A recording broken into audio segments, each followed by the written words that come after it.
Hello అండి, శ్రోతలకు నమస్కారం.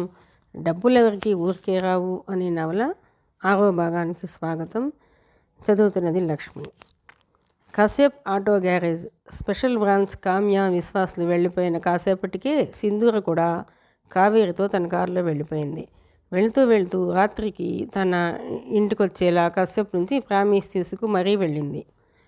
అలా వాళ్ళంతా వెళ్ళిపోగానే కశ్యప్ని తిరిగి ఆలోచనలు చుట్టుముట్టాయి. పనికూరాళ్ళకి వర్క్ గురించి సూచనలు ఇచ్చి రెస్ట్ రూమ్లోకి వచ్చేశాడు. బెడ్ మీద పడుకున్నాడు. ఈ 3 రోజులు జరిగిన సంఘటనలన్నీ వరుసగా కళ్ళ ముందు కదిలాయి. జరిగిందేమిటన్న కోణంలో కాసేపు ఆలోచనలు సాగాయి. మొన్న మధ్యాహ్నం 12 గంటల ప్రాంతంలో నిశాంత్ వైఫ్ సుమిత్ర నుంచి తన సెల్కి ఫోన్ వచ్చింది. కిడ్నాప్ డ్రామా గురించి ఫోన్లో చెప్పింది.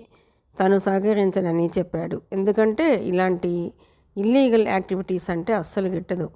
అయినా తను నేరుగా వచ్చి మాట్లాడతానంది. ఆమెను వదిలించుకునే ఉద్దేశంతో 10 లక్షలు క్యాష్ ఇచ్చేట్టయితే వచ్చి మాట్లాడతామన్నాడు. డబ్బు అడిగాడు కాబట్టి ఇక రాదనుకున్నాడు కానీ వస్తేనే బాగుండని కూడా అనుకున్నాడు. తన అప్పుల వాళ్ళ ఒత్తిడి అలాంటిది. మనశ్శాంతి లేకుండా పోయింది. అప్పులు తీర్చి ప్రశాంతంగా బతకటము, రాత్రికి రాత్రి దూరంగా పారిపోవటము, ఈ 2 మార్గాలే తన ముందున్నవి. సుమిత్ర రాదనే అనుకున్నాడు. కానీ తన అంచనా తప్పింది. 3 గంటల ప్రాంతంలో వర్షంలో తన వద్దకు వచ్చింది. 10 లక్షలు క్యాష్ ఇచ్చింది. తన ప్లాన్ చెప్పింది. రిస్క్ ఏమాత్రం లేదంది. వచ్చే 50 కోట్లలో 0.25 తీసుకుందామంది. తను డబ్బు అవసరంలో ఉన్నాడు కాబట్టి ధైర్యం చేసి ఒప్పుకున్నాడు. తర్వాత ఒక్కడికి 3వ వీధిలోని తన ఫ్రెండ్ గెస్ట్ హౌస్కి తీసుకెళ్ళింది. తర్వాత ఇక్కడికి 3వ వీధిలోని తన ఫ్రెండ్ గెస్ట్ హౌస్కి తీసుకెళ్ళింది. తనను వాళ్ళతో బంధించి ఫోటోలు తీయమంది. అలా తీసిన ఫోటోలను నిశాంత్ సెల్కి పంపించింది. తను బయటకు వచ్చి నిశాంత్కి కిడ్నాపర్గా ఫోన్ చేశాడు. అతను 50 కోట్లు తెచ్చి ఎగ్మోర్ స్టేషన్లో ఇవ్వటానికి అంగీకరించాడు. ఎగ్మోర్ స్టేషన్లో హై డ్రామా. పోలీసుల ట్రాప్లో చిక్కకుండా తను వెనక్కి వచ్చేశాడు. గెస్ట్ హౌస్కి వెళ్ళేసరికి సుమిత్ర హత్య చేయబడింది. సరిగ్గా అదే సమయంలో పోలీసులు వచ్చారు. వాళ్ళకి చిక్కకుండా శవాన్ని తప్పించాడు. నిన్న సాయంత్రం టీవీ ప్రకటనలో సుమిత్ర ఫోటో చూశాకే, ఆ ఫోటోలో పుట్టుమచ్చ గమనించాకే డౌట్ వచ్చింది. రాత్రి రెండోసారి మడ అడవికెళ్ళి పూడ్చిన గొయ్యి తవ్వి శవాన్ని పరిశీలించినప్పుడు పుట్టుమచ్చ లేదని నిర్ధారణ అయింది. అంటే చనిపోయింది. అసలు వైఫ్ సుమిత్ర తన వద్దకు వచ్చింది. అచ్చం సుమిత్రలా ఉండే నిశాంత్ ఫేక్ వైఫ్. దాంతో తనకు క్లారిటీ వచ్చేసింది. కానీ చాలా ప్రశ్నలకు ఇంకా సమాధానాలు దొరకాల్సి ఉంది. భార్య సుమిత్రను నిశాంత్ ఎందుకు చంపాడు? తన వద్దకు వచ్చిన ఫేక్ వైఫ్ సుమిత్ర కూడా అసలు సుమిత్రలాగే గుర్తుపట్టలేనంత దగ్గర పోలికలతో ఎలా ఉంది? ఈమెకు నిశాంత్కు మధ్య సంబంధం ఎలాంటిది? ఈమె నిశాంత్ ఆడించిన నాటకంలో ఒక పాత్ర మాత్రమేనా? ఆ పాత్ర ముగియటంతో వెళ్ళిపోయిందా? ఆమె అసలు పేరేమిటి? ఎక్కడుంది? తనను హత్యా నేరంలో ఇరికించి ఈ విధంగా శిక్ష నుంచి తప్పించుకోవచ్చన్నది నిశాంత్ ప్లానా? అదే కారణమైతే తననే ఎందుకు ఎంచుకున్నాడు? తనకన్నా అమాయకులు, బ్యాంకు బాకీ పడిన ఖాతాదారులు చాలామందే ఉంటారు. వాళ్ళని వదిలేసి కశ్యప్ అనే తనలాంటి గ్యారేజ్ మెకానిక్నే టార్గెట్ చేయటం ఏమిటి? ఏ ఒక్క ప్రశ్నకి తన వద్ద సమాధానం లేదు. ఈ ప్రశ్నలన్నిటికీ సమాధానం తెలియాలంటే ఫేక్ వైఫ్ని పట్టుకోవాలి. అసలు మొన్న రాత్రి గెస్ట్ హౌస్కి చేరుకున్న కొద్ది క్షణాల్లోనే పోలీసులు రావటం ఏమిటి? పోలీసులకు ఎవరో ఫోన్ చేయటం అబద్ధం కాదు. అంటే తనను ఫూల్ చేసిన నిశాంత్ ఫేక్ వైఫ్ వెళ్ళిపోలేదు.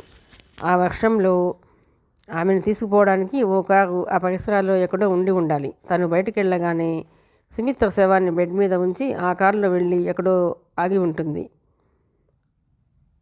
తన వ్యాన్ రావటం చూడగానే డ్రైవర్ చేత పోలీసులకు ఫోన్ చేయించి వెళ్ళిపోయి ఉంటుంది. ఇదే జరిగి ఉండాలి. సో ఇప్పుడు ఆ మాయలేడిని పట్టుకుంటే కానీ తెర వెనుక ఏం జరిగిందన్నది తెలియదు. ఎక్కడ ఉన్నా ఏదో టైంలో ఆమె బయటికి రాక తప్పదు. వెతకాలి. సిటీ మొత్తం జల్లెడ పట్టైనా పట్టుకోవాలి. 200 చదరపు కిలోమీటర్ల మహానగరం చెన్నై. అంత ఈజీ కాదు. అయినా తప్పదు. ఇవాళ కాకుంటే రేపైనా కంటపడకపోదు. ఈ విధంగా ఆలోచనలు కొలిక్కి రాగానే ఇక షెడ్లో ఉండలేకపోయాడు కశ్యప్. కుర్రాళ్లతో చెప్పి వెంటనే తన బైక్ మీద సిటీలోకి బయలుదేరాడు. పరశువాక్కం పోలీస్ స్టేషన్ నుంచి బయలుదేరిన కామ్య, విశ్వాస్లు కాసేపు మౌనంగానే ఉండిపోయారు. కారు మెత్తగా ప్యారిస్ కార్నర్ దిశగా పరుగు తీస్తోంది. కామ్య డియర్ పిలిచాడు విశ్వాస్. వింటున్నా చెప్పు, తల తిప్పకుండానే అడిగింది కామ్య. ఆమె దృష్టి డ్రైవింగ్ మీదే ఉంది. ఏం లేదు, ఇంతవరకు జరిగింది చూస్తే మనకు కశ్యప్ కన్నా బ్యాంకర్ నిశాంత్ పైనే ఎక్కువ సందేహాలున్నాయి. అయినా కూడా ఎలాగైనా కశ్యప్ని అరెస్ట్ చేసి లోన పడేయాలన్న పట్టుదల నీలో కనిపిస్తోంది.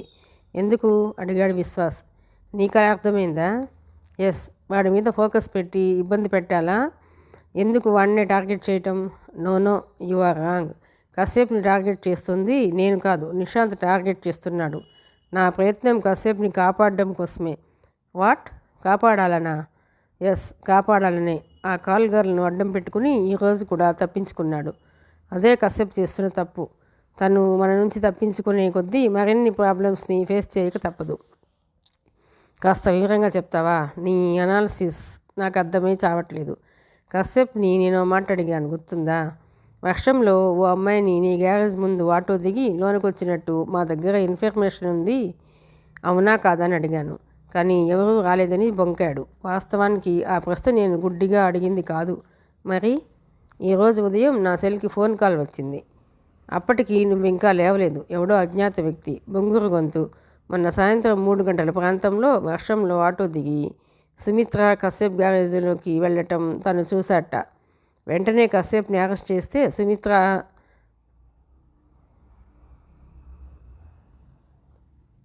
సుమిత్ర అవునా కాదని తెలిసిపోతుంది. మీరు ఇచ్చిన టీవీ ప్రకటన చూసి ఫోన్ చేస్తున్నా సుమిత్రని కాపాడండి అన్నాడు ఆ అజ్ఞాత వ్యక్తి. ఇంట్రెస్టింగ్. తర్వాత కుతూహలంగా అడిగాడు విశ్వాస్.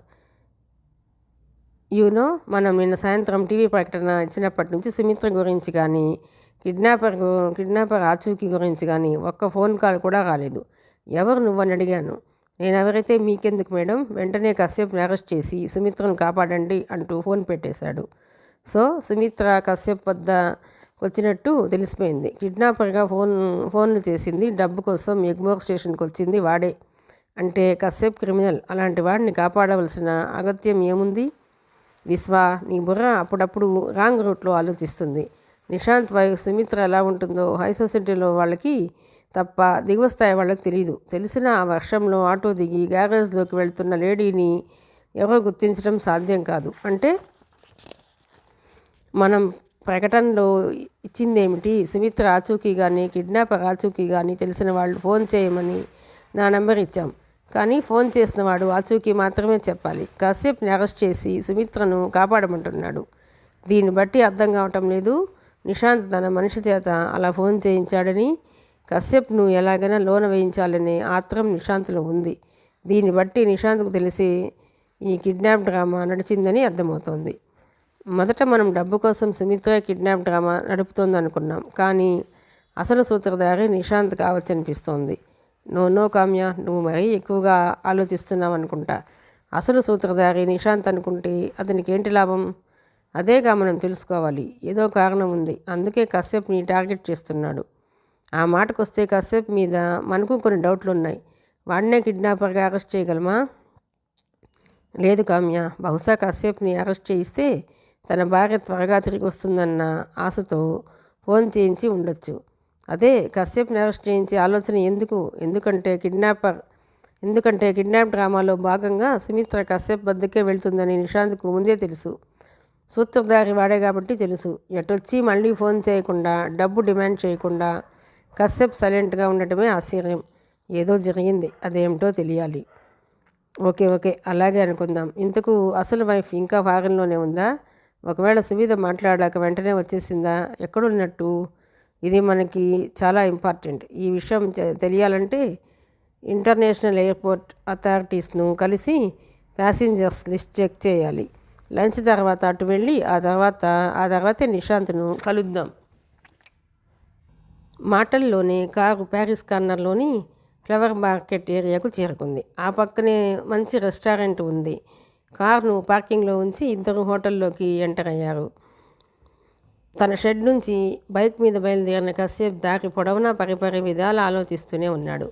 మాయలేడి సుమిత్ర తనకు ఎక్కడ కనిపించే అవకాశం ఉంది? షాపింగ్ మాల్స్, సినిమా థియేటర్స్, ఖరీదైన రెస్టారెంట్స్, జూ, పార్క్. ఎక్కడ ఉంది అవకాశం? ఎక్కడ కనిపించాలన్నా ముందు ఆమె బయటికి రావాలి. తనకు ఆడంబరంగా జీవించడం అలవాటు కాబట్టి ఇంట్లో ఉండదు. ఏదో టైంలో ఖచ్చితంగా బయటకు వస్తుంది. ఇవాళ కాకుంటే రేపు తన కంటపడి తీరాలి. ఆలోచనల్లో మునిగిన కశ్యప్ చాలాసేపటి తర్వాత కానీ తోకలా తన వెనకే వస్తున్న బైక్ని గుర్తించలేదు. నిజానికి ఒకటి కాదు, 2 బైకులు ఫాలో అవుతున్నాయి. ఒకటి నిఘా పోలీస్ బైక్. ఇతను చాలా తెలివైనవాడు, నిన్నటివాడు కాదు. కశ్యప్ దృష్టిలో పడని విధంగా సుమారు 300 గజాల దూరాన్ని మెయింటైన్ చేస్తూ వస్తున్నాడు. కానీ రెండో బైక్ మీది రౌడీలిద్దరికీ అంత అనుభవం లేదు. అందుకే మరి 50 గజాల లోపు దూరంలోనే క్లోజ్గా ఫాలో అవుతున్నారు. వ్యూ మిర్రర్లో ఆ బైక్ని దాని మీద ఇద్దరినీ గమనించేశాడు. అసలే తిక్కలో ఉన్న కశ్యప్కి ఆ బైక్ను గమనించగానే సర్వన ముంచుకొచ్చింది కోపం. మరో 4 రోడ్లు క్రాస్ చేయగానే మిగిలిన డౌట్ కూడా తీరిపోయింది. ఆ బైక్ తను ఫాలో చేస్తుంది. వాళ్ళని కార్నర్ చేసి 4 పీకితే వీళ్లను పంపించిన వాడెవడో తెలిసిపోతుంది. వెంటనే బైక్ని ఒక పక్క వీధిలోకి పోనిచ్చాడు కశ్యప్. వ్యూ మిర్రర్లో ఆ బైక్ని కూడా అదే సందులోకి తిరగటం గమనించాడు. ఒక మలుపులో బైక్ని పక్కకు తీసి గోడ పక్కకు ఆపేశాడు. అక్కడి నుంచి గీత గీచినట్టు స్ట్రైట్గా ఉన్న వీధిలో కనిపించకపోవడంతో కంగారు పడి బైక్ వేగం పెంచారు వాళ్ళు. వెంటనే ఆ బైక్ను వేగంగా వెంబడించాడు కశ్యప్. ఆ వీధి ఎగువన ఒక పెద్ద రోడ్డు కనిపిస్తుంది. రివ్వన దూసుకొచ్చిన కశ్యప్ వద్ద ఆ వీధి ఎగువన ఒక పెద్ద రోడ్డు కనిపిస్తుంది. రివ్వన దూసుకొచ్చిన కశ్యప్ పెద్ద రోడ్డు ఎక్కకముందే ఆ బైక్ని అడ్డం కొట్టేశాడు. తన బైక్ స్టాండ్ వేస్తూనే భూతంలో వాళ్ళ మీద విరుచుకుపడ్డాడు. వాళ్ళిద్దరూ ఎదిరించాలని చూశారు కానీ కశ్యప్ దూకుడు ఆపలేకపోయారు. ఎక్కడ తగులుతుందో కూడా చూడకుండా చితగొట్టేస్తూ, చెప్పండ్రా, నా వెంట ఎందుకు పడుతున్నారు? మిమ్మల్ని ఎవడు పంపించాడు? చెప్పకపోతే చస్తారు అంటూ ఉగ్రుడై అరచాడు. మాకేం తెలియదు బాబోయ్, మమ్మల్ని ఎవరు పంపించలేదు, మమ్మల్ని వదిలేయండి సారు అంటూ వెయిట్ చేశారు వాళ్ళు. పంపించకుండానే నా వెంట తిరుగుతున్నారా మీరు? నిజం చెప్పకపోతే చచ్చారే. కాళ్లతో తనుతూ బిడుగుద్దులుగుద్దుతూ అరుస్తున్నాడు కశ్యప్. ఈ గొడవకి చుట్టూ జనం చేరిపోయారు. ఏం జరిగిందో తెలియక వేడుక చూస్తున్నారు. ఇలాంటి సందర్భాల్లో పంచాయతీ నిర్వహించి తక్షణం తీర్పునిచ్చే పెద్ద మనిషి వీధికొకడు ఉంటాడు. అలాంటి పెద్దాయనే ఒకడు జనాన్ని తోసుకుని ముందుకొచ్చాడు. ఆగండి, రోడ్డు మీద ఏంటి న్యూసెన్స్, ఆగు అంటూ కశ్యప్ని వెనక్కి లాగాడు. ఇంకో 2 నిమిషాలు ఆగితే రౌడీల నోటి తాళం ఊడిపోయేదే.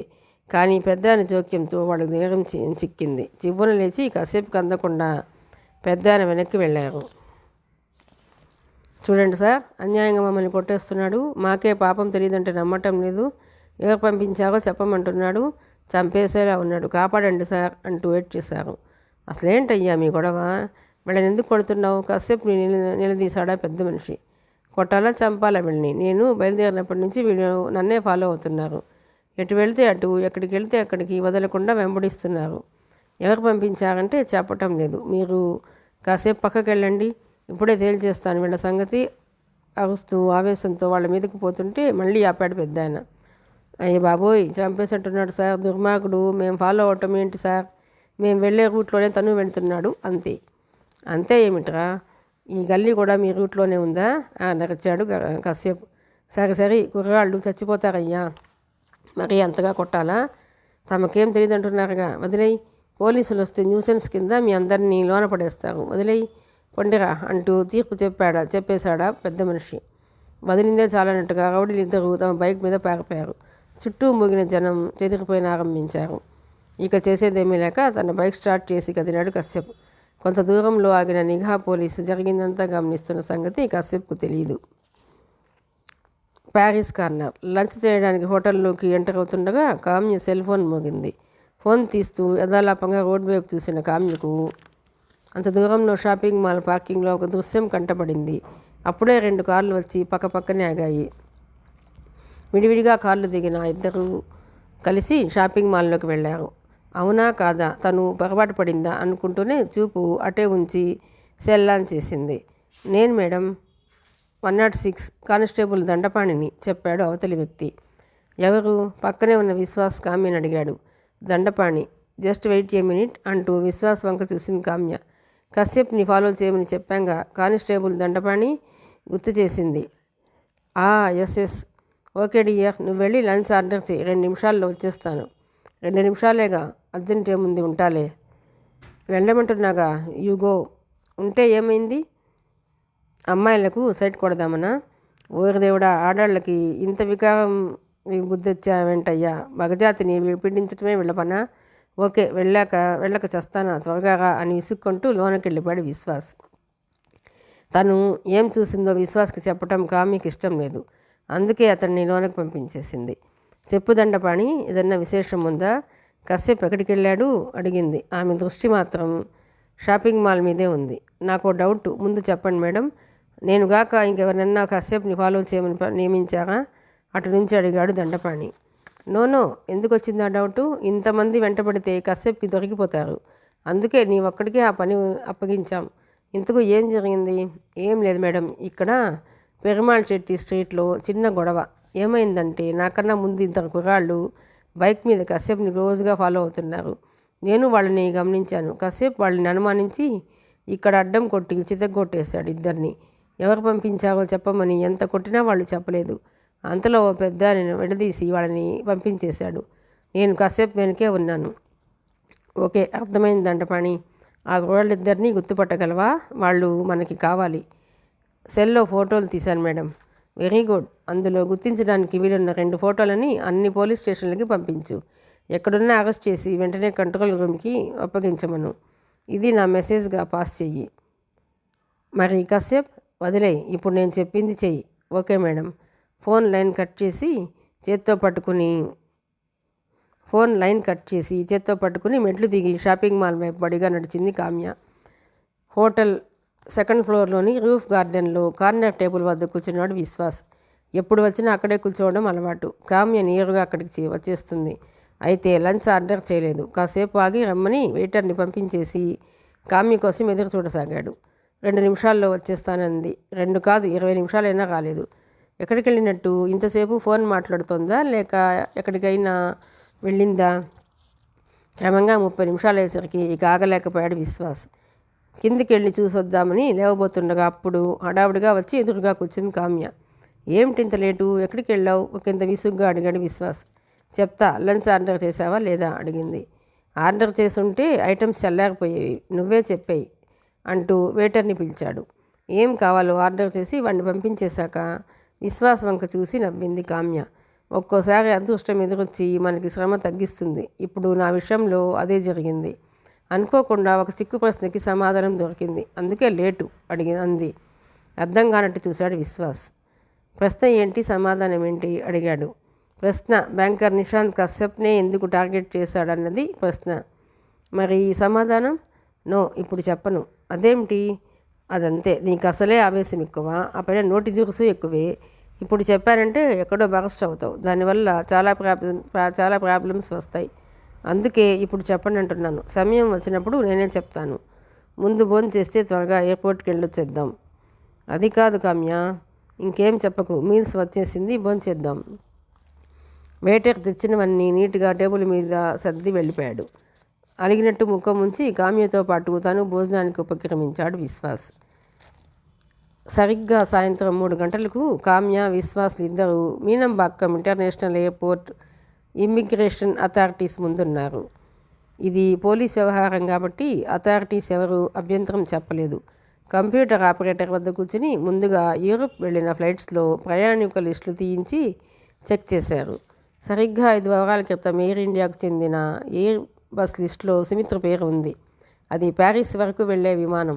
చెన్నై ఎయిర్పోర్ట్ నుంచి యూరప్ టూర్కి వెళ్ళింది ఆమె. ఇక చెన్నై ఎయిర్పోర్ట్కి వచ్చిన యూరప్ విమానాల్లోని ప్రయాణికుల లిస్టు చెక్ చేసుకుంటూ వెళ్ళారు. నిశాంత్ చెప్పిన ప్రకారం యూరప్ వెళ్ళిన సుమిత్ర వారం 10 రోజుల్లోనే టూర్ క్యాన్సిల్ చేసుకుని వచ్చేసింది. కానీ ఆ 10 రోజుల్లోని ఏ విమాన ప్రయాణికుల లిస్టులు తిరిగేసినా ఎక్కడా సుమిత్ర పేరు లేదు. అంటే ఆమె తిరిగి రాలేదు. నిశాంత్ చెప్పింది అబద్ధమని తేలిపోయింది. ఇక సుమిత్ర లండన్ నుంచి తన స్నేహితురాలు సువిధ ల్యాండ్లైన్కి ఫోన్ చేసి మాట్లాడి వారం దాటింది. కానీ సువిధ ఫోన్ కాల్ లోకల్ నుంచేనని పొరపాటు పడింది. సో సువిధ మాటల్ని బట్టి ఇక్కడ తన భర్త నిశాంత్ ఏదో గోల్మాల్ చేస్తున్నాడని ఖచ్చితంగా అనుమానించే అవకాశం ఉంది. టూర్ క్యాన్సిల్ చేసుకుని చెన్నై వచ్చేసే అవకాశాలే ఎక్కువ. కాబట్టి అప్ టు డేట్ వరకు ప్రయాణికుల లిస్టులన్నీ గాలించారు. ఎక్కడా సుమిత్ర పేరు లేదు. అంటే ఆమె ఇంకా యూరోప్లోనే ఉందనుకోవాలా? కామ్య ఆలోచనలు ఓ కొలిక్కి రాకముందే ఓ డౌట్ చెప్పాడు విశ్వాస్. కామ్య, ఇలా ఎందుకు జరగకూడదు? సుమిత్ర నేరుగా చెన్నై చేరుకుంటే తన భర్తకి తెలిసిపోయే అవకాశం ఉంది. జాగ్రత్త పడతాడు కాబట్టి అతడేం చేస్తున్నాడు, అతడితో ఉన్న తనలాంటి యువతి ఎవరు తెలుసుకోవాలంటే సీక్రెట్గా ఉండి గమనించాలి. అందుకని ఆమె నేరుగా చెన్నైకి రాకుండా అటు బెంగళూరు కానీ ఇటు హైదరాబాద్లో కానీ ల్యాండ్ అయ్యి బై రోడ్డు మార్గంగా చెన్నై ఎందుకు రాకూడదు ఆలోచించింది కామ్య. విశ్వాస్ చెప్పిన దాంట్లోనూ లాజిక్ ఉందనిపించింది. వెంటనే ఎయిర్పోర్ట్ అథారిటీస్ని రిక్వెస్ట్ చేసి బెంగళూరు, హైదరాబాద్ ఎయిర్పోర్ట్ లిస్టులన్నీ చెక్ చేయగా చివరికి ఫలితం కనిపించింది. లండన్ నుంచి బెంగళూరు వచ్చిన ప్రయాణికుల లిస్టులో సుమిత్ర పేరు ఉంది. డౌట్ ప్రకారం చూస్తే అతికినట్టు సరిపోయింది. సుమిత్రతో మాట్లాడిన మర్నాడే ఆమె లండన్లో బయలుదేరి 3వ రోజు ఉదయానికి బెంగళూరులో దిగింది. అక్కడి నుంచి రోడ్డు మార్గంగా కారులో కానీ లేదా రైల్లో కానీ చెన్నై వచ్చుండాలి. అంటే నిషాంత్ ఫేక్ వైఫ్ సుమిత్రతో కలిసి కిడ్నాప్ డ్రామా క్రియేట్ చేయడానికి జస్ట్ 3 రోజుల ముందే ఆమె చెన్నైలో ఉంది. ఇది పక్కా. మరి చెన్నై చేరుకున్న సుమిత్ర ఇన్ని రోజులు ఎక్కడుంది? కనీసం టీవీలోనూ పేపర్లోనూ తాము ఇచ్చిన ప్రకటన చూశాకైనా బయటికి రావాలి. కానీ రాలేదు. ఎందుచేత? కామ్య విశ్వాసులు ముఖాముఖాలు చూసుకున్నారు. తమ అభిప్రాయాలను అక్కడ చెప్పుకోకుండా తమకు సహకరించినందుకు అథారిటీస్కి థ్యాంక్స్ చెప్పి బయటకు వచ్చేసారు. అప్పటికి సాయంత్రం 5 గంటలైంది సమయం. సో మన డౌట్ నిజమైంది. సుమిత్ర చెన్నైలోనే ఉంది ఇప్పుడు అన్నాడు విశ్వాస్. కారు మెత్తగా పరుగుతీస్తుంది. డ్రైవింగ్ చేస్తోంది కామ్య. ఆమె తన మాటలు వినిపించుకోలేదని గ్రహించి తిరిగి తనే అడిగాడు. నా మాటలు వినిపించాయా మేడం? ఏమిటంత దీర్ఘాలోచన? లేదు విశ్వ, సుమిత్ర ఇప్పుడు చెన్నైలోనే ఉందని మనకి స్పష్టంగా తెలిసిపోయినా ఎక్కడో ఏదో లింకు కలవటం లేదు. అదే ఆలోచిస్తున్నాను. నిజంగా తను చెన్నై వచ్చుంటే తన స్నేహితులను కానీ డాక్టర్ సేతుపతిని కానీ కలవకుండా అజ్ఞాతంలో ఎక్కడున్నట్టు, ఏం చేస్తున్నట్టు? కనీసం మనం ఇచ్చిన ప్రకటనలు చూశాకనే ఎవరూ తనను కిడ్నాప్ చేయలేదని అజ్ఞాతం నుండి బయటకు రావాలి కదా. రాలేదే, ఎందుకు? అదే అర్థం కావటం లేదు. ఏమో మొగుడితో విసిగిపోయి వెళ్ళి ఏ ఆడ సన్యాసుల్లోనో కలిసిపోయిందేమో. నువ్వు అప్పుడప్పుడు ఇంత చెత్తగా కూడా ఆలోచిస్తావా అంటూ ఫక్కున నవ్వేసింది కామ్య. లేకపోతే ఏమిటి కామ్య, వచ్చిన సుమిత్ర ఎక్కడో ఉండే ఉంటుంది కదా. క్లోజ్గా తన భర్త నిశాంత్ని గమనిస్తుంటుంది. సమయం చూసి తనే బయటకు వస్తుంది. దానికి ఇంత వరీ ఎందుకు? సీరియస్గా చూసింది కామ్య. ఇదే నాకు నచ్చదు విశ్వ. దేన్ని సీరియస్గా తీసుకోవు. నీకు అర్థం కావటం లేదు. నా అనుమానం సుమిత్ర చెన్నై రావడానికి నిశాంత్ ఫేక్ వైఫ్తో కలిసి కిడ్నాప్ డ్రామా నడపడానికి ఏదో సంబంధం ఉందని వాళ్ళు తమ గేమ్లో కశ్యప్ని పావులా ఉపయోగించుకున్నారు. నా అనుమానం కరెక్ట్ అయితే ఫేక్ వైఫ్ కూడా ఇప్పుడు కశ్యప్ అధీనంలో లేదు. అది హ్యాండ్ ఇచ్చి ఉండాలి. అందుకే దాన్ని వెతికి పట్టుకోవడానికి ఊరి మీద తిరుగుతున్నాడు కశ్యప్. మనం అన్నోన్ ప్లేస్లో దాచిన ఫేక్ వైఫ్ని కలవడానికి వెళ్తున్నాడని పొరపాటు పడ్డాం. పాపం తన ట్రబుల్స్ వెనక ఎవరెవరి హ్యాండ్స్ ఉన్నాయో తెలిస్తే కశ్యప్ గుండె ఆగిపోతుంది. అవునా, మరిదే గుప్పిట మూసిపెట్టి ఇందులో ఏముందో చెప్పుకో చూద్దామంటూ ఊహించటం. నిశాంత్ కశ్యప్ని ఎందుకు టార్గెట్ చేశాడో తెలిసిపోయిందన్నావు కానీ నాకు చెప్పావా? ఓ అదా నీ బాధ. డోంట్ వరీ, టైం రాగానే తప్పకుండా చెప్తా. ఏం టైమో కానీ మా మగాళ్ళని ఇలాగే ఊరించి చంపేస్తారు మీ ఆడాళ్ళు. అవునా, ఆ మాటకొస్తే మీరు మాత్రం తక్కువ తిన్నారా బాబు? అరచేతిలో స్వర్గం చూపించి అమాంతం కిందకి తోసేస్తారు. ఎంతమంది అమ్మాయిల బాధలు చూడలేదు? ఓకే, నీతో వాదించి నెగ్గలేండి డియర్. నాకు తెలుసు లాయర్ కావాల్సిన దానివి పొరపాటున స్పెషల్ బ్రాంచ్కి వచ్చి నా పీక నొక్కేస్తున్నావు. పోనీ ఇప్పుడు మనం ఎక్కడికి వెళుతున్నామో అదన్నా చెప్తావా? నిశాంత్ని కలవడానికా? కాదు, కంట్రోల్ రూమ్కి. కంట్రోల్ రూమ్కా? అవును, అక్కడికే కశ్యప్ని ఫాలో చేసిన ఆ రౌడీ యువకులిద్దరిని తెచ్చి మన వాళ్ళు లోన పడేశారు. ముందు వాళ్ళ సంగతి చూద్దాం, ఆ తర్వాత నిశాంత్ని కలుద్దాం. మరి కశ్యప్ని ఎప్పుడు కలుద్దాం? రేపు ఉదయమా? ఆ విషయం రేపు ఆలోచిద్దాం. కారు కంట్రోల్ రూమ్కి చేరటంతో ఇక మాటలు ఆపేసి కారు దిగి చరచరా కంట్రోల్ రూమ్లో ప్రవేశించారు. 4 కానిస్టేబుల్స్ వెంటరాగా చోటా రౌడీ ఇద్దరిని ఉంచిన సెల్ వైపు వెళ్ళారు కామ్య విశ్వాసులు. లోపలి గుండాలిద్దరూ పెద్దగా అరవటం వరండాలోకే వినిపిస్తున్నాయి. కోపంతో చిందులేస్తున్నారు. ఎందుకు మమ్మల్ని అరెస్ట్ చేశారు? ఎవరనుకుంటున్నారు మమ్మల్ని? రూలింగ్ పార్టీ మనుషులం. మాకు సమాధానం కావాలి. అవును, అవసరమైతే సుప్రీంకోర్టుకి వెళ్ళైనా ఈ అన్యాయాన్ని ఎండకడతాం. మీ అంతు చూస్తాం. ఎక్కడ పడితే అక్కడ ఎవరు పడితే వాళ్ళని అరెస్ట్ చేసేస్తారా? మీకు ఉద్యోగాలు ఇచ్చింది ఎవరా? సమాధానం చెప్పండి. పోలీస్ జులుం నశించాలి. Commissioner down down. లోన చిందులు తొక్కుతూ అరుస్తున్నారు ఇద్దరు. అంతలో సెల్ ముందుకొచ్చిన కామ్య విశ్వాసను పోలీసుల్ని చూసి మరింత గట్టిగా అరవసాగారు. సెల్ డోర్ ఓపెన్ చేశారు పోలీసులు. కామ్య రౌడీల ముందుకెళ్ళి నిలబడింది. ఎందుకురా అలా అరుస్తున్నారు? అసలు మిమ్మల్ని ఎందుకు అరెస్ట్ చేశారు అని అడిగింది కూల్గా. అది తెలియకే కదా గొంతు నొప్పి పుట్టేలా అరుస్తున్నాం అరిచాడు ఒకడు. ఓకే, ఇప్పుడు నేను అడిగే 2 ప్రశ్నలకి మీరు సూటిగా సమాధానం చెప్పలేదనుకో మీ గొంతులే కాదు మీ ఒళ్ళంతా నొప్పులు పుట్టి వాతలు తేలిపోతాయి. అడగనా అంది. ఏంటి బెదిరిస్తున్నావా? కొడతావా? ఏమో, మీలాంటి పోలీసు వాళ్ళని చాలామందిని చూసాం. మాకు తెలిస్తే చెప్తాం, లేకపోతే లేదు. ఏంటి ఇప్పుడు? అడుక్కో అన్నాడు తలగిరేస్తూ రెండోవాడు. కామ్య పిడికిళ్ళు బిగుసుకున్నాయి. చివ్వున చేయి చాపి వాడి గవద కింద ఒక్క స్ట్రోక్ ఇచ్చింది. దెబ్బకు ఎగిరి గోడని గుద్దుకుని కింద పడి కీచుగా అరిచాడు వాడు. మర్యాద, అనవసరంగా నోరు పారేసుకుంటే వీపు చీరేస్తా రాస్కెల్. లేరా, లే పైకి అంటూ కాలితో ఒక్క తన్ను తన్నింది. అంతే. అంతవరకు బీరాలు పోయిన రౌడీ పిల్లిలా లేచి నిలబడి చేతులు కట్టుకున్నాడు. ఓసారి సీరియస్గా చూసి అడిగింది. చెప్పండిరా, కాసేపుని మీ ఇద్దరు బైక్ మీద ఎందుకు ఫాలో చేశారు? అలా చేయమని మిమ్మల్ని ఎవరు నియమించారు? నాకు వెంటనే సమాధానం కావాలి, చెప్పండి షౌట్ చేసింది. ఈ ప్రశ్నతో రౌడీలిద్దరికీ మ్యాటర్ సూటిగా అర్థమైపోయింది. ముఖాముఖాలు చూసుకున్నారు. ఒకడు అమాయకంగా ముఖం పెట్టి, మీరేం అడుగుతున్నారో అర్థం కావటం లేదు మేడం. కశ్యప్ ఎవరు అంటూ ఏమీ తెలియనట్టు ఎదురు ప్రశ్నించాడు. ఈసారి వాడి చెంప కూడా టపాకాయలా పేలింది.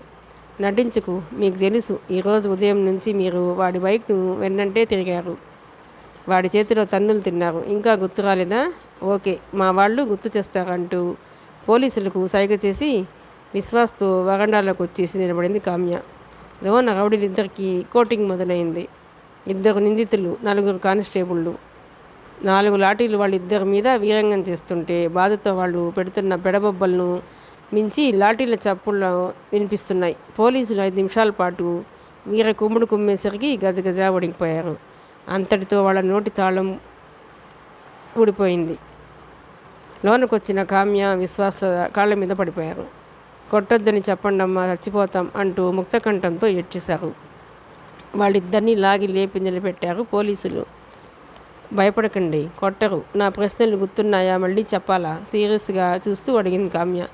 గుర్తుంది మేడం, చెప్పక్కర్లేదు అన్నాడు ఒకడు. అయితే చెప్పు.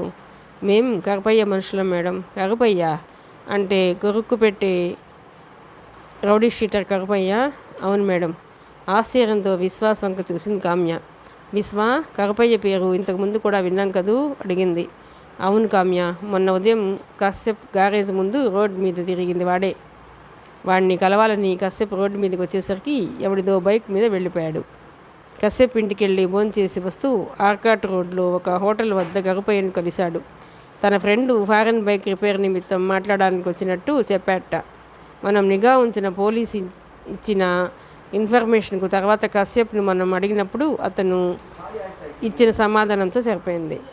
నో అంది వెంటనే కామ్య. కశ్యప్ని డైవర్ట్ చేయడానికి కరపయ్య అలా చెప్పుంటాడు, కానీ ఆలోచిస్తే అది నిజం కాదని ఇప్పుడు అనిపిస్తోంది. ఖచ్చితంగా వాడు కశ్యప్ని గమనించడానికి గ్యారేజ్ రోడ్లోకి వచ్చుంటాడు. ఆ తర్వాతే కరపయ్య మనుషులు రాఘవ, మరికొందరు ముత్తయ్య నాడారు మనుషులమంటూ గ్యారేజ్ మీద పడి గొడవ చేసిపోయారు. ఇప్పుడు వీళ్ళిద్దరూ కూడా కరపయ్య మనుషులమంటున్నారు.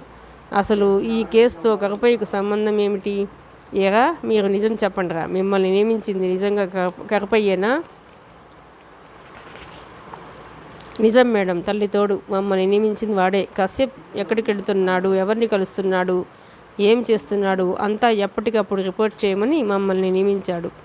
ఇప్పుడు కరపయ్య ఎక్కడున్నాడు? తెలీదు మేడం. తెలీదా? నిజంగా తెలీదు మేడం. మా పనులన్నీ ఫోన్ల మీదే అయిపోతుంటాయి. ఉదయం ఫోన్ చేసి మాతో మాట్లాడాడు. ఫోన్లో చెప్పినట్టే ఒక మనిషి బైక్ మీద వచ్చి మాకు డబ్బిచ్చి కశ్యప్ని మాకు చూపించి వెళ్ళిపోయాడు. మేము కశ్యప్ని ఫాలో అవుతూ రిపోర్ట్ చేస్తూ వచ్చాం. చివరికి కశ్యప్కి దొరికిపోయి వాడి చేతిలో చావు దెబ్బలు తిని తప్పించుకొచ్చాం. అంతే మేడం, ఇంతకు మించి మాకేం తెలీదు. వాళ్ళిద్దరి మాటలు విని దీర్ఘంగా ఆలోచిస్తూ కానిస్టేబుళ్ల వంక చూసింది కామ్య. వీళ్ళిద్దరు సెల్ ఫోన్లు ఎక్కడున్నాయి అడిగింది. ఒక కానిస్టేబుల్ ముందుకొచ్చి చెప్పాడు. మేడం, టీ నగర్ పోలీసులు కృష్ణవేణి థియేటర్ పరిసరాల్లో వీళ్ళని అరెస్ట్ చేశారు. అప్పుడే వీళ్ళ సెల్ ఫోన్లు కూడా తీసేసుకున్నారు. కంట్రోల్ రూమ్కి వచ్చి వీళ్ళని అప్పగించినప్పుడే సెల్ ఫోన్లని మా హ్యాండ్ ఓవర్ చేశారు. వెళ్ళి తీసుకురమ్మంటారా అని అడిగాడు. ఒక్క నిమిషం అంటూ రౌడీల వంక చూసింది కామ్య.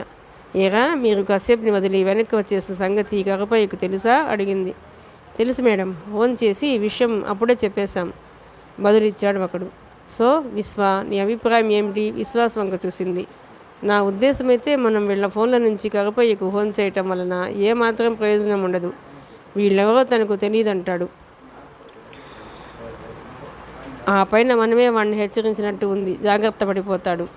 అంతేకాదు, వీళ్ళిద్దరినీ పోలీసులు అరెస్ట్ చేసి తీసుకెళ్లిన సంగతి ఈపాటికే వాడికి తెలిసిపోయి ఉంటుంది. ఎందుకు అరెస్ట్ అయ్యారో తెలియక కన్ఫ్యూజ్లో ఉంటాడు. వాడిని అలా ఉంచటమే మంచిది. ఈ కేసుతో వాడికి సంబంధం ఏమిటో తెలిసే వరకు వీళ్ళిద్దరినీ లోపలే ఉంచటం మంచిది అన్నాడు విశ్వాస్. ఎస్, అదే మంచిది అంటూ కానిస్టేబుల్ వంక చూసింది కామ్య. మీరు పని చేయండి, వీళ్ళ సెల్ ఫోన్లు స్విచ్ ఆఫ్లోనే ఉంచండి. వీళ్ళిద్దరినీ ఇక్కడే సెల్లో ఉంచేయండి. నేను ఫోన్ చేసే వరకు వదలొద్దు. వీళ్ళు ఎక్కడున్నారో కూడా బయట ప్రపంచానికి తెలియకూడదు, ఓకే అంది. అలాగే మేడం, మేము చూసుకుంటాం అన్నాడు కానిస్టేబుల్. ఇది అన్యాయం, అక్రమం అంటూ రౌడీలిద్దరూ అరుస్తూనే ఉన్నారు.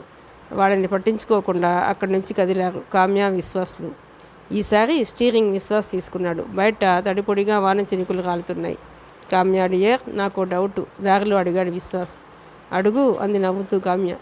ఏం లేదు, ఈ గగపయ్య ఉన్నాడే, వీడికి ఆ కశ్యప్కి ఏదన్నా శత్రుత్వం కానీ పాత పగలు కక్షలు కానీ ఏమన్నా ఉండుంటాయా?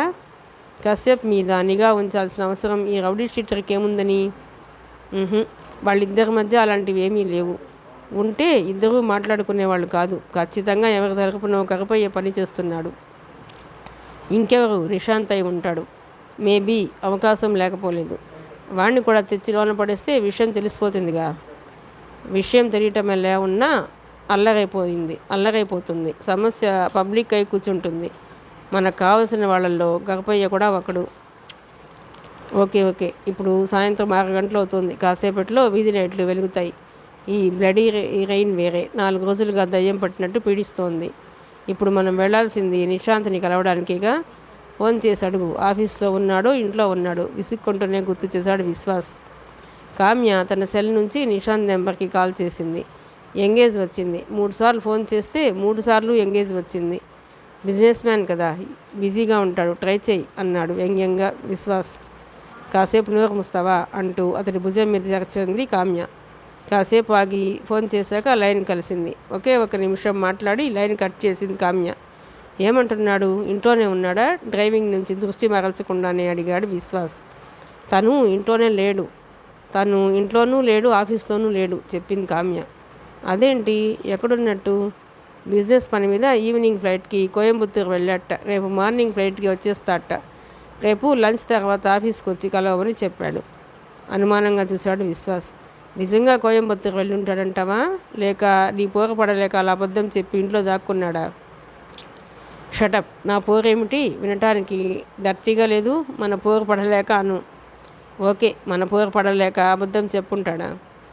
లేదు, నేను ఫోన్ చేసేసరికి ఎయిర్పోర్ట్లోనే ఉన్నాడు. అనౌన్స్మెంట్ వినిపిస్తోంది. కోయంబత్తూరు వెళ్ళింది నిజమే. Okay, programme cancel. ఇక్కడే కాదు, మన నందనంలో కూడా వర్షం పడుతుంటుంది. కూల్ వాతావరణం, హ్యాపీగా ఎంజాయ్ చేద్దాం. కార్ని మన ఫ్లాట్కి పోనీయమంటావా? సందు దొరికితే చాలు నీకు అదే రంది. పిచ్చి వేషాలేక కార్ని నుంగంబాక్కం పోని కశ్యప్ని కలిసి వెళదాం అంది. కాదంటే రాత్రికి అనుగ్రహించవుగా అంటూ కారును మళ్ళిస్తుంటే పక్కున నవ్వేస్తూ అతడి భుజం మీద కొట్టింది కామ్య. సరిగ్గా 6:30 గంటలకి గ్యారేజ్ ముందు కారు దిగి లోనకెళ్ళారు కామ్య, విశ్వాస్లు. ఇక్కడ నుంగంబాక్కంలో వర్షం ఎక్కువగా పడుతుంది. గ్యారేజ్లో పట్టపగల్లా లైట్లు వెలుగుతున్నాయి. వర్క్ చేసుకుంటున్న కుర్రాళ్ళు 3 వర్క్ ఆపి ఇద్దరికి కుర్చీలు వేశారు. షెడ్లో కశ్యప్ జాడలేదు. మీ ఓనర్ ఎక్కడా అడిగాడు విశ్వాస్. ఉదయం వెళ్ళారండి, ఇంకా రాలేదు. ఇంత క్రితమే ఫోన్ చేశారు. రావటం ఆలస్యం అవుతుందట. పనులు పూర్తవగానే తాళం వేసుకు వెళ్ళిపోయి ఉదయం త్వరగా రమ్మన్నారు అంటూ నాంచకుండా విషయం చెప్పాడు ఒకడు. సో ఈ రోజుకి కశ్యప్ని కలవటం వీలు కాదు. ఇక చేసేది లేక వచ్చిన వాళ్ళు వచ్చినట్టే కార్లు వెనుతిరిగారు కామ్య విశ్వాస్లు. ఆ రోజంతా కశ్యప్ పిచ్చి పట్టినట్టు సిటీలో తిరుగుతూనే ఉన్నాడు. తన కష్టం ఓ కొలిక్కి రావాలంటే మాయలాడి సుమిత్రను వెతికి పట్టుకోవటం తప్ప మరో మార్గం కనిపించటం లేదు. ఎలాగైనా ఆమెను వెతికి పట్టుకోవాలనే కసి పట్టుదల అతన్ని నిలవనీయటం లేదు. ఎక్కడో చోట తన కంట పడుతుందన్న ఆశ. ఆ ఉదయం సింధూర ఇంటి నుంచి గ్యారేజ్కి వచ్చేసరికి ఊహించినట్టే స్పెషల్ బ్రాంచ్ కామ్య విశ్వాస్ను తన కోసం వెయిట్ చేస్తున్నారు. ఏదో విధంగా తనను మడత పెట్టి తీసుకుపోవాలని వెంట పోలీసులతో మరీ వచ్చారు. కానీ సింధూర మూలంగా వాళ్ళ పాచిక పాకనీయలేదు. తనకు ఎలిబిగా అద్భుతంగా దబాయించింది. వాళ్ళ నోరు మూయించి పంపించింది. వాళ్ళంతా వెళ్ళాక బైక్ మీద బయలుదేరిన తను ట్యాంక్ ఫుల్ చేయించుకుని సుమిత్ర కోసం గాలించటం మొదలుపెట్టాడు. గాలిస్తూనే ఉన్నాడు. అది ఇదని లేదు.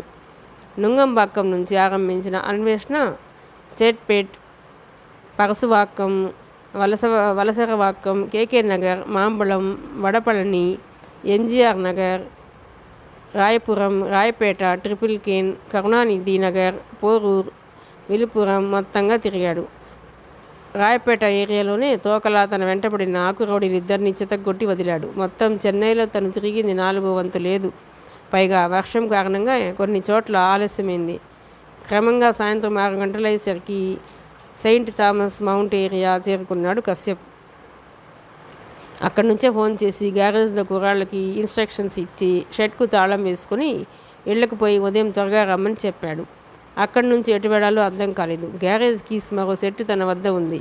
గ్యారేజ్కి వెళ్ళిపోవచ్చు. ఇంటికి వెళ్ళి భార్య గాంధార ఎలా ఉందో చూడాలనిపించింది. కానీ మనసు లేని గయ్యాళి భార్యని చూస్తే ఎంత, చూడకపోతే ఎంత అనిపించి మనసు మార్చుకున్నాడు. సింధూర కళ్ళ ముందు మెదిలింది. రాత్రికి వస్తానని మాటిచ్చాడు. కానీ వెళ్ళి ఆమెను ఇబ్బంది పెట్టడానికి మనసు అంగీకరించడం లేదు. సింధూరకు తను ఏమీ కాడు ఇష్టపడుతోందని రోజు వెళ్ళటం న్యాయం కాదనిపించింది. అందుకే వుడ్లాండ్స్ బార్ అండ్ రెస్టారెంట్కి బయలుదేరాడు. మందు కొట్టి ఏదోటి తిని షెడ్కు పోయి పడుకుందామని అతని ఉద్దేశం.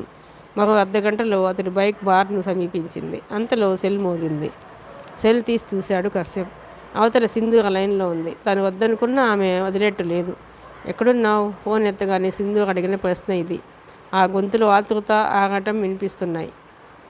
అలసిపోయి ఉన్నాను డియర్, ఇప్పుడే బార్కి వెళుతున్నాను చెప్పాడు. నిజంగానే అతడి గొంతు నీరసంగా ఉంది. ఉదయం సింధూర ఇంట్లో తిన్న టిఫిన్ అంతే. మధ్యాహ్నం భోజనం కానీ టిఫిన్ కానీ తినలేదు. ఆకలి మర్చిపోయి సుమిత్ర కోసం గాలించాడు. అదే నీరసం. గ్యారేజ్కి ఫోన్ చేస్తే కుర్రాళ్ళు చెప్పారు, మేము వచ్చేసాక బయటికెళ్ళిన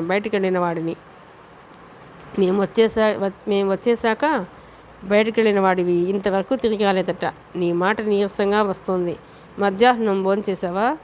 సింధూర గొంతులో తన మీద అక్కర, ఆత్రత తొణికిసలాడుతున్నాయి. తన గురించి ఆందోళన చెందుతోంది. భర్త మీద సొంత భార్య చూపించని ప్రేమానురాగాలు తనకేమీ కాని సింధూరలో పొంగుతున్నాయి. ఆమె ప్రేమకు తను ఏమివ్వగలడు? కళ్ళల్లో నీరు నించింది. సారీ సింధు, నీతో అబద్ధం చెప్పలేను. ఆకలి గుర్తులేదు, భోంచేయలేదు. నన్ను మోసం చేసిన ఆమెను పట్టుకోవాలని ఈ రోజంతా తిరుగుతూనే ఉన్నాను చెప్పాడు. ఓకే, తిరిగింది చాలు. వీధుల్లో తిరిగితే ఆ మోసగత్తె కనిపిస్తుందా? ఇంటికొచ్చే, నీకోసం ఎదురు చూస్తున్నాను. వస్తావని మాటిచ్చావు, మర్చిపోయావా? అది కాదు సింధు, ఇంకేం చెప్పకు. బార్కి వెళ్తే నా మీద ఒట్టే. నీకేం కావాలో అన్నీ ఇక్కడున్నాయి, వచ్చే. ఏంటి? సింధూర గొంతులో ప్రేమతో కూడిన కమాండింగ్ ఉంది. తలంచక తప్పలేదు. ఓకే, వచ్చేస్తున్నా అన్నాడు చివరికి. ఓకే, ఇక బార్కి వెళ్ళే ఉద్దేశాన్ని విరమించుకొని బైక్ని అమైంజిక్కరై వైపు పోనిచ్చాడు. కశ్యప్ కోసం గేటు వద్ద ఎదురు తెన్నులు చూస్తూ నిలబడింది సింధూర. కశ్యప్ని చూడగానే చంద్రుని గాంచిన చకోర పక్షిలా ఆమె ముఖారవిందం వికసించింది. బైక్ లోనికి రాగానే గేటు మూసి తాళం వేసేసింది. ఇలా బైక్ దిగి స్టాండ్ వేశాడో లేదో అలా చేయి అందుకుని గబగబా లోనుకు తీసుకుపోయింది. అప్పటికి రాత్రి 8 గంటలు దాటి 10 నిమిషాలైంది. హాల్లో ఆగలేదు సింధూర. ఆ మెట్ల వైపు దారితీస్తూ, కావేరి బయట లైట్లు తీసేసి మెయిన్ డోర్ లాక్ చేసేయి, ఇక మనకు బయట పని లేదు అని అరిచింది. సరే అక్క, నేను చూసుకుంటాలే, మీరు వెళ్ళండి కిచెన్లోంచి బదిలిచ్చింది కావేరి. బైక్ సౌండ్ వినగానే కశ్యప్ వచ్చాడని ఆ అమ్మాయికి అర్థమైపోయింది. రా అంటూ మేడ మీది తన బెడ్రూమ్లో కశ్యప్ని లాక్కెళ్ళి తలుపు మూసింది సింధూర. ఇప్పుడన్నా చేయి వదులుతావా? పసివాడిని లాక్కొచ్చినట్టు ఏంటిది అన్నాడు నవ్వుతూ. వెంటనే బదులు చెప్పలేదు సింధూర. చేయి మాత్రం వదిలేసింది. ఆమె సోగ కళ్ళలో నీరు సుడి తిరుగుతోంది. కశ్యప్ కళ్ళలోకి చూస్తూ, నువ్వు నిజంగా పసివాడివే, లేకపోతే పిచ్చాడిలా ఊరు మీద ఎందుకు తిరుగుతావు? ముఖం చూడు ఎలా పిక్కుపోయిందో. భోజనం కూడా తినకుండా తిరిగితే ఆ మాయనాడి దొరుకుతుందా? కనీసం నాతోనైనా ఒక్క మాట చెప్పావా? పైగా బార్కెళ్తాట బార్కి. ఏం నేను లేననుకున్నావా అంది. ఆమె బాధని అర్థం చేసుకున్నాడు. అందుకే క్లుప్తంగా సారీ అన్నాడు. అంతకుమించి ఆమె అనురాగానికి బదులు ఏం చెప్పుకోగలడు? ఒక్కసారి అతన్ని గాఢంగా గుండెలకు హత్తుకుని మనసారా ముద్దాడింది. ఓకే, అలసిపోయి ఉన్నావు, తర్వాత మాట్లాడుకుందాం. వెళ్ళి స్నానం చేసిరా. లోన కొత్త లుంగి ఉంది, అది కట్టుకుని బట్టలు వదిలేయంది. కొత్త లుంగినా? నమ్మలేనట్టు అడిగాడు. అవును, ఉదయం గ్యారేజ్ నుంచి వస్తూ నీకోసం లుంగీలు 2 జతల రెడీమేడ్ బట్టలు అవి తెచ్చాను. ఇంటికి వెళ్లకుండా వంట మీద డ్రెస్తోనే తిరుగుతున్నావు అందుకే అంటూ బయటకు నడిచింది. వెళ్తున్న సింధూరని చూస్తూ స్థాణుగా నిలబడిపోయాడు కశ్యప్. గాంధార, సింధూర ఇద్దరికీ ఎంత తేడా! నకకు నాగలోకానికి ఉన్నంత తేడా, నరకానికి స్వర్గానికి ఉన్నంత తేడా, రోల్డ్ గోల్డ్కి బంగారానికి ఉన్నంత తేడా. గాంధారతో తన పెళ్ళై 5 ఏళ్ళైంది. ఈ 5 ఏళ్లలోనూ ఒక్కసారైనా తన కోసం ఏమన్నా తెచ్చిందా? ఎప్పుడూ షాపింగ్ చేసినా తన కోసం అన్నీ తెచ్చుకోవడమే కానీ భర్త కోసం ఒక్కటి తెచ్చేది కాదు. కానీ ఒక్క రాత్రి తనను సంతోషపరిచిన ఈ దురదృష్టవంతుడి కోసం సింధూరలో ఇంతగా అపేక్ష కాదు. ఒక్క రాత్రి బంధం కాదు ఇది. సంవత్సరం క్రితం ఏ రోజు తన కారు రిపేర్కి షెడ్కొచ్చి తను చూసిందో ఆ తొలి పరిచయం నుంచి గుండెల్లో కశ్యప్ని ప్రతిష్ఠించుకొని చేసిన ఆరాధన ఫలితం ఇది. పలుమార్లు సింధూర తన ప్రేమను వ్యక్తీకరించింది. కానీ తను నమ్మలేదు, పట్టించుకోలేదు. కాలుగలతో ప్రేమకు స్థానం లేదనుకున్నాడు. అది తప్పని ఇప్పుడు అర్థమవుతుంది. సింధూర శరీరం మలినం కావచ్చు, కానీ మనసు బంగారం. ఆ బంగారాన్ని పదిలంగా దాచి తనకు అర్పిస్తోంది. అందుకేనేమో నేను నీకేమీ కాకపోవచ్చు, కానీ నేను నీ రాధను అంటూ స్పష్టంగా చెప్పింది. ఇక ఆలోచనలు ఆపి బాత్రూంలోకి వెళ్ళి తలుపు వేసుకున్నాడు కశ్యప్. అర్ధగంట తర్వాత లుంగీ కట్టుకుని రిలాక్స్గా బెడ్రూమ్లో కూర్చున్నాడు కశ్యప్. అతడికి చాలా హాయిగా ఉంది ఇప్పుడు. ఎదురుగా టీపాయ్ మీద విస్కీ బాటిల్, గ్లాసు, ఐస్ క్యూబ్స్తో మగ్గు, వాటర్ బాటిల్, ప్లేట్లో వేసిన జీడిపప్పు అన్నీ నీట్గా సర్ది ఉన్నాయి. అన్నిటికీ మించి సిల్కు నేటిలో వీనస్లా పక్కన సింధూర ఆమె వంటి పరిమాణం పులకింపజేస్తుంది. తనే కశ్యప్ కోసం ఒక లార్జ్ పెగ్ కలిపింది. నువ్వు తీసుకోవా? ఆమె నడుము చుట్టూ చేయి బిగించి దగ్గరికి తీసుకుంటూ అడిగాడు. ఎప్పుడన్నా 1-2 పెగ్గులు అంతే అంది. ఆమె కళ్ళల్లో ఏదో గమ్మత్తు ఉంది. మధువు గోలి సోలిపోతున్న 9లా మురిపిస్తాయి. ఆమె చుబుకం ఎత్తి కళ్ళలోకి చూస్తూ కనురెప్పల మీద ముద్దిచ్చాడు. పాపం, పెదవులేం చేశాయి, వాటిని వదిలేస్తున్నావు అంటూ చలాకీగా ఎగబడి అదరాలు చుమ్మించింది సింధూర. ఓకే డియర్, ఇప్పుడు తీసుకో. కంపెనీ కోసం ఇంకో గ్లాస్ పట్టరా చెప్పాడు. నువ్వు చెప్తే తీసుకుంటాను, కానీ 2 గ్లాసులు అవసరమా? ఇద్దరికి ఒకటి చాలదా అంటూ మందు గ్లాసు లేపి 3 సిప్లు తాగి గ్లాస్ని కాసేపు పెద్దవాళ్ళకి అందించింది. మిగిలిన గ్లాసులు విస్కీని ఇష్టంగా తాగేశాడు. గ్లాస్ పక్కన పెట్టింది సింధూర. ఇప్పుడు చెప్పు, జరిగిందంతా చెప్పాలి. అప్పుడు నీ సమస్యకు పరిష్కారం దొరుకుతుంది. ఎప్పుడైనా సరే ఒక్క మైండ్తో ఆలోచిస్తే పనులు కావు. నీలాగా 2 మైండ్స్తో ఆలోచిస్తే పరిష్కారం దొరుకుతుంది సులువుగా, మనలాగా. అర్థమైందా? ఆలస్యం ఎందుకు, చెప్పేయి. అవును సింధు, రాత్రి నీకు కొంతే చెప్పాను, మొత్తం చెప్పలేదు. ఇప్పుడు ఏది దాచకుండా చెప్తాను విను అంటూ జరిగిందంతా వివరంగా చెప్పేశాడు కశ్యప్. లేచి డోర్లోకి వెళ్ళి కావేరి అంటూ పిలిచింది. వెంటనే కింద హాల్లో టీవీ చూస్తున్న కావేరి గొంతు వినిపించింది. ఏంటక్క, భోజనం తీసుకురానా? కిందికి వస్తారా అంటూ. వస్తున్నాం, డైనింగ్ రూమ్లో రెడీగా ఉంచు చెప్పింది. రెడీగా ఉంచా, మీదే ఆలస్యం. సరే, వచ్చేస్తున్నాం. ఏంటది సింధు? కావేరి ఓసారి నిన్న అక్క అంటుంది, ఓసారి అమ్మగారు అంటుంది అడిగాడు కశ్యప్. వెనక్కి వస్తున్న సింధూర. దానికి ఎన్నో మార్లు చెప్పి చూశాను, ఎప్పుడు అక్కగానే పిలవే అని. వింటేగా, బయటి వాళ్ళ ముందు పని మనుషుల అమ్మగారు అంటుంది, ఎవరూ లేకపోతే సొంత చెల్లెళ్ళ అక్క అంటుంది. తను అనాథని మర్చిపోయేలా ఎంత బాగా చూసినా తన పద్ధతి మార్చుకోదు, అందుకే పట్టించుకోను అంది. మరి నేను బయటపడినేగా అడిగాడు. అని నువ్వనుకుంటున్నావేమో, మేము అనుకోవడం లేదు. అందుకే అది అక్క, బావ ఇంకా రాలేదేంటి అని ఇవాళ 10 సార్లైనా అడిగి ఉంటుంది. వాళ్ళ మనసుల్లో తనెంత గాఢంగా స్థిరపడిపోయాడో అర్థం కాగానే కాసేపు మనసు ద్రవించింది. లేచి సారీ అన్నాడు. మనలో మనకి శారీలు అవసరమా, పద భోంచేద్దామంది. అదేంటి అంతా విన్నాక నా సమస్యకు పరిష్కారం దొరుకుతుందన్నావు? దానికి బోలెడు టైం ఉంది. రోజంతా ఏమీ తినలేదు, ఆకలి వేయటం లేదా? ఆ క్షణంలో సింధూరం చూస్తుంటే కశ్యప్ కళ్ళకి తన పాలిట ఆమె ఒక దేవకన్యలా కనిపించింది. సన్నటి ఆమె నడుముని చేత్తో చుట్టి లాగి గుండెలకు హత్తుకున్నాడు. నాకేం అర్థం కావటం లేదు సింధు, దురదృష్టంలో కూడా అదృష్టం అంటే ఇదేనేమో అన్నాడు.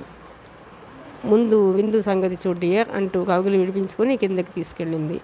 భోంచేసి తిరిగి మేడ మీద బెడ్రూమ్కి వచ్చేసరికి 10 గంటలైంది టైం. కావేరి, టీవీ చూశాక లైట్లు తీసేసి పడుకోవే, టీవీ చూస్తూ నిద్రపోమాక, ఉదయం త్వరగా లేవలేవు, ఎక్కువసేపు ఉండక అంటూ మెట్లపై నుంచి హెచ్చరించింది సింధూర. అలాగే అక్క అంది హాల్లోంచి కావేరి. స్పెషల్ బ్రాంచ్ కామ్య, విశ్వాస్లు ప్రయాణిస్తున్న కారు తమ అపార్ట్మెంట్ ఉన్న వీధిలోకి ఎంటర్ అయింది. నందనంలో వాన లేదు, ఆకాశంలో చుక్కలు కనిపిస్తున్నాయి, వీధి లైట్లు ప్రకాశిస్తున్నాయి. ఇంకో 3 నిమిషాల్లో అపార్ట్మెంట్కి చేరుకుంటారనగా సడన్గా కారు స్లో చేసి యూటర్న్ తీసుకుని వచ్చిన దారినే పోనిచ్చింది కామ్య. ఎందుకో అర్థం కాక గాబరాగా చూశాడు విశ్వాస్. హెడ్లైట్ల కాంతిలో ట్రాఫిక్ మీద ఉంది కామ్య దృష్టి. అయ్యబాబోయ్, నా దేవేరికి మళ్ళీ ఏదో గుర్తొచ్చిందిరా దేవుడా, ఎక్కడికి తీసుకుపోతుందో ఏమిటో. హలో సత్యభామ అంటూ వ్యంగ్యంగా పిలిచాడు కామ్యని. నా పేరు భామ కాదు, కామ్య అంది నవ్వుతూ. ఏదోటి కానీ ఏంటి ప్రోగ్రామ్ చేంజ్, ఎక్కడికి వెళ్తున్నాం అడిగాడు. చెప్తాలే అంది. ఈ సస్పెన్స్ ఏమిటి, ఏం గుర్తొచ్చిందో కానీ చూస్తుంటే రాత్రంతా తిప్పెట్టుంది నాయనో.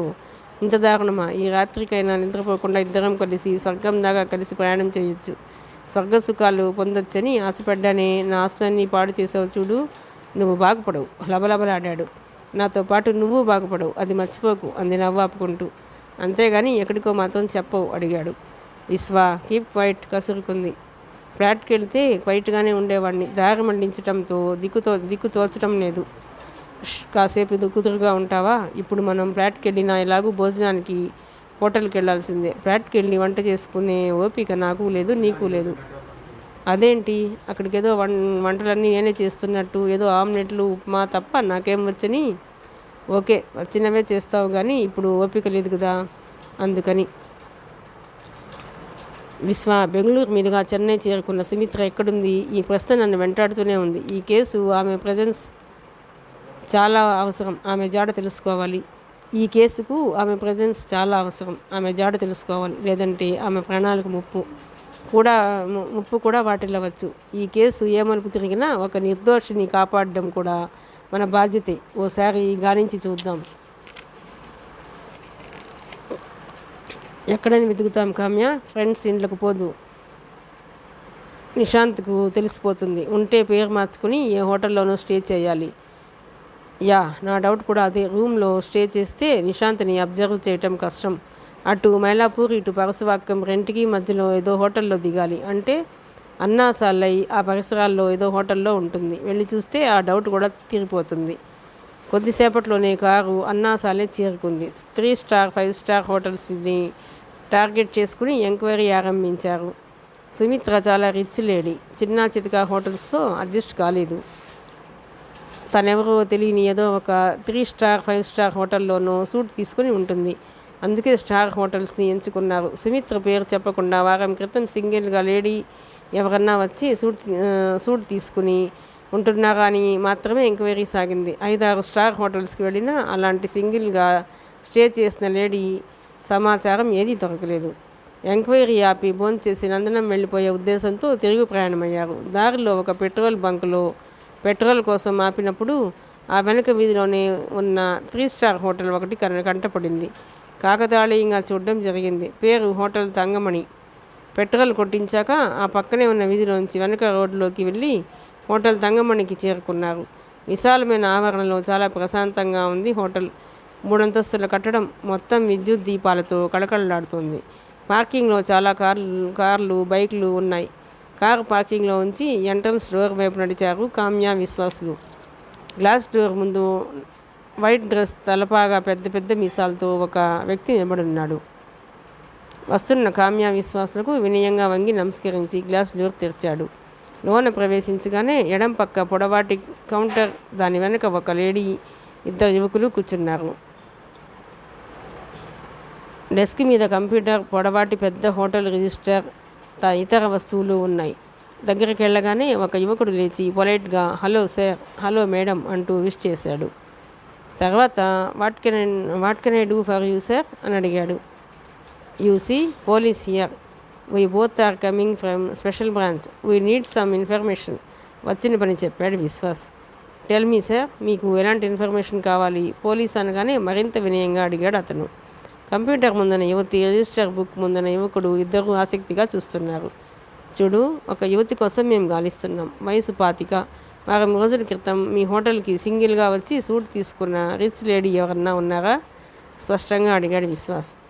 క్షణం ఆలోచించిన యువకుడు, ఆమె ఎవరు సార్? హిందువా, క్రిస్టియనా, ముస్లిమా లేక అంటూ అర్ధోక్తిలో ఆపాడు. హిందూ చెప్పాడు విశ్వాస్.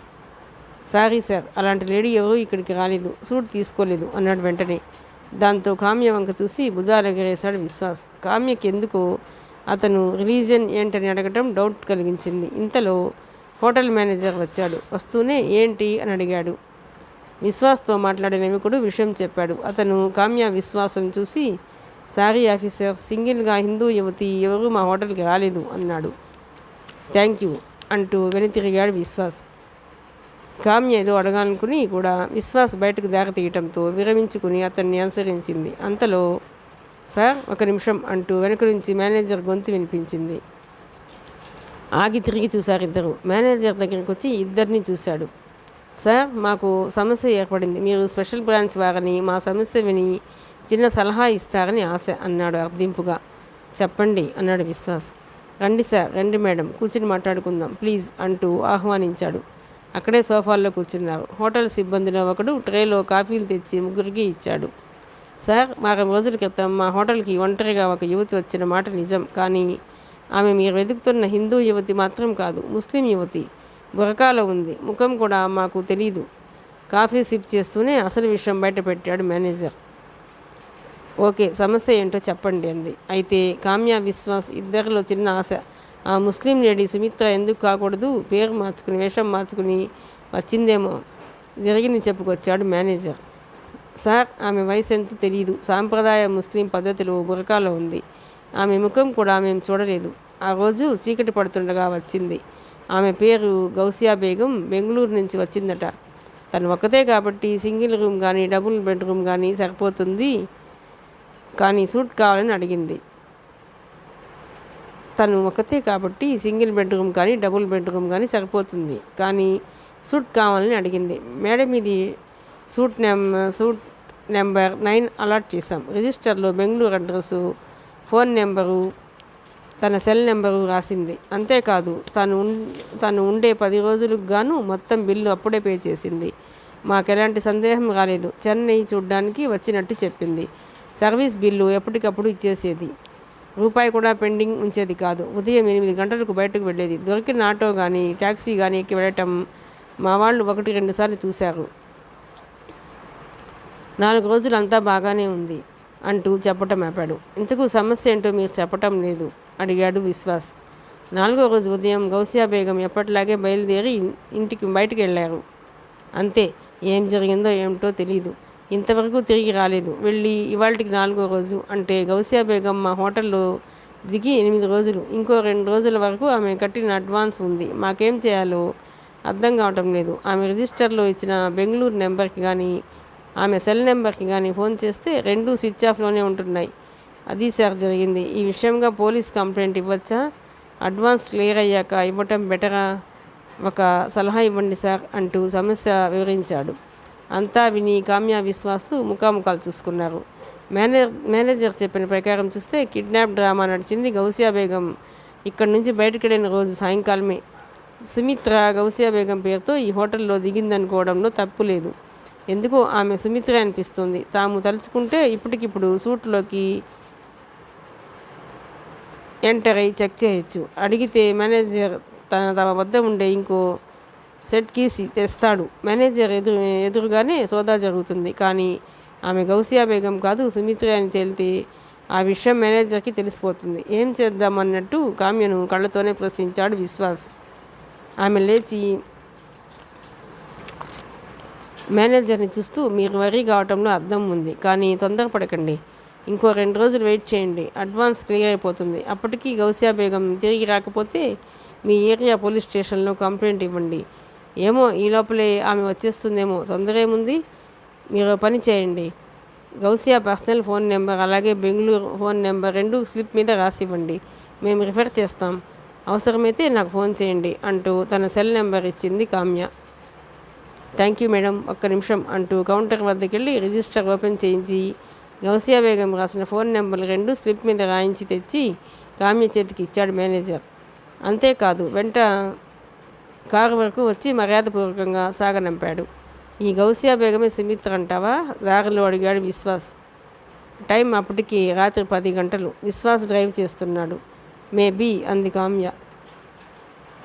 ఎవరూ తనను గుర్తుపట్టకుండా వేషం మార్చుకుని ఉంటుంది. నిషాంత్ చేస్తున్న గోల్మాల్ ఏంటో కనిపెట్టడం కోసం. మనం సూట్లోకి ఎంటర్ అయ్యి సోదా చేయాల్సింది. అవునో కాదో ఇప్పుడే తెలిపోయేది. అక్కర్లేదు విశ్వ, దానివల్ల కొన్ని ప్రాబ్లమ్స్ వస్తాయి. గౌసియా పర్సనల్ నెంబర్ చాలు. నెంబర్ ఎవరిదో ఎంక్వైరీ చేస్తే సుమిత్ర అవునో కాదో మనకి తెలిసిపోతుంది.